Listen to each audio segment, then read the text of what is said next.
हे याज्ञवल्क्य, उस तत्व को जानना चाहती हूँ जो इस संसार को बांधता है। गार्गी, यह जगत जल में स्थित है, जल वायु में, और यह क्रम ब्रह्म तक जाता है। हे मुनि, किस कारण से यह सब कुछ अस्तित्व में है?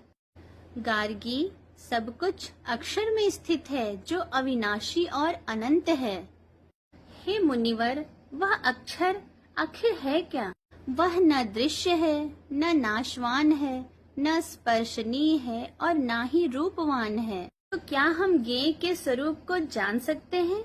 न ही उसे इंद्रियों से जाना जा सकता है, वह आत्मानुभाव से ही प्रकट होता है। क्या मुनि, यह समस्त जगत उस ब्रह्म पर ही आश्रित है? हाँ, जैसे मोतियों की माला में धागा अदृश्य रहता है, वह कभी दिखता नहीं, वैसे ही ब्रह्म सर्वत्र है। हे मुनिवर, आप कृपया करके मुझे बताएं, ब्रह्म के पार जाने की विधि क्या है? क्या मनुष्य उस ब्रह्म तक पहुंच सकता है? सत्य, तप और ब्रह्मचर्य के द्वारा ही मनुष्य उस ब्रह्म तक पहुंच सकता है। मुनि, क्या ब्रह्म और आत्मा एक ही है? हाँ गार्गी, आत्मा ही ब्रह्म है, अहम ब्रह्मास्मि।